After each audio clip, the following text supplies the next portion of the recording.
हरियाणा की भारतीय जनता पार्टी सरकार सिर से लेकर पैर तक भ्रष्टाचार में डूबी हुई है। जिस दिन से भारतीय जनता पार्टी हरियाणा में शासन में आई, उसी दिन से इन्होंने लूट शुरू कर दी, भ्रष्टाचार शुरू कर दिया। अब इसके सबूत भी सामने आ गए।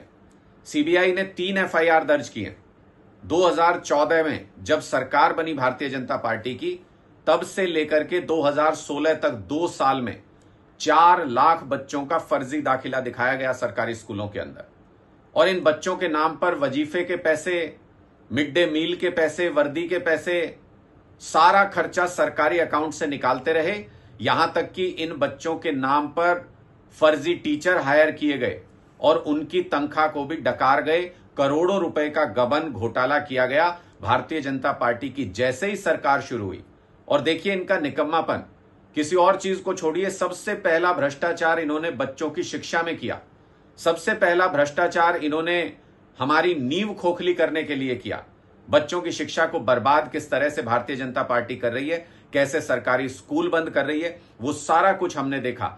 लेकिन अब यह सच भी सामने आ गया कि इन बच्चों के नाम पर करोड़ों अरबों रुपए का भ्रष्टाचार किया गया। और मैं तो पूछना चाहता हूं, सीबीआई ने 3 एफआईआर दर्ज की, लेकिन उसके बावजूद भारतीय जनता पार्टी के नेताओं को, उस वक्त के शिक्षा मंत्री को, उस वक्त के मुख्यमंत्री को बचा लिया। उनका नाम एफआईआर के अंदर नहीं डाला, उनसे पूछताछ नहीं की गई, उनके यहां रेड नहीं की गई, उनकी जांच नहीं की गई कि उनका कितना हाथ था इस करोड़ों रुपए। आप खुद सोच के देखिए, पूरे हरियाणा के अंदर स्कूलों के अंदर फर्जी दाखिले दिखाए गए। किसी एक इलाके का कोई नेता, कोई व्यक्ति ऐसा कर सकता है क्या? इसके लिए स्टेट गवर्नमेंट का हाथ सिर पे होना जरूरी है।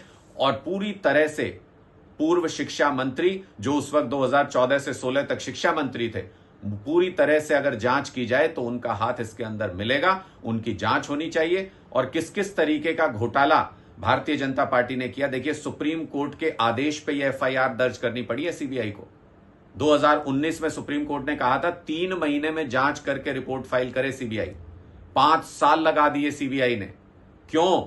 क्योंकि भारतीय जनता पार्टी के नेता कहीं ना कहीं इसमें शामिल हैं। भारतीय जनता पार्टी के मंत्री, मुख्यमंत्री का नाम इसमें कहीं ना कहीं आ रहा होगा, इसलिए इसको देर की गई, इसलिए इसको डिले किया गया। वरना आम आदमी पार्टी के नेताओं के खिलाफ तो कोई सबूत भी ना हो, तब भी सीबीआई गिरफ्तार कर लेती है, तब भी ईडी रेड कर देती है, झूठे फर्जी केस बना के जेल में डाल देते हैं। और यहां पे सारा कुछ रिकॉर्ड पे है, सारी चीजें, सारे दस्तावेज सामने हैं, पूरा घोटाला साफ साफ नजर आ रहा है। कोर्ट का आदेश भी है। सीबीआई ने 3 एफआईआर दर्ज कर दी, लेकिन भारतीय जनता पार्टी के एक नेता, एक मंत्री, किसी मुख्यमंत्री के खिलाफ कोई कार्रवाई सीबीआई ने इस घोटाले के अंदर नहीं की। पूरा हरियाणा प्रदेश देख रहा है कि उनके बच्चों के नाम पर भारतीय जनता पार्टी ने कैसे सरकारी खजाने में लूट की है। और सरकार शुरू होते ही ये लूट शुरू हो गई थी। ये तो सिर्फ एक मामला है जिसमें कोर्ट के आदेश पर एफआईआर दर्ज करनी पड़ी। आप सोच के देखिए, अगर 14 में सरकार आते ही ये लोग घोटाला करने लग गए थे, तो पिछले 10 साल में कितने घोटाले, किस किस तरह के घोटाले भारतीय जनता पार्टी के नेताओं और उनकी सरकार ने नहीं किए होंगे। अगर इसकी जांच हो जाए निष्पक्ष तरीके से, ये सारे जेल के अंदर मिलेंगे। लेकिन अपनी सरकार में ये जांच नहीं होने देते हैं। एजेंसियां इनके हाथ में है, सीबीआई भी, ईडी भी, ये जांच नहीं होने देते हैं। जिस दिन सरकार बदलेगी, इनके इन सारे मामलों की जांच करके, जिन्होंने हमारे बच्चों की वर्दी के पैसे, मिड डे मील के पैसे खाए, जिन्होंने हमारे बच्चों की शिक्षा के नाम पर भ्रष्टाचार और गबन किया, उनको जेल के अंदर डालने का काम आम आदमी पार्टी की सरकार करेगी। ये स्पष्ट तौर पे हम कहना चाहते हैं।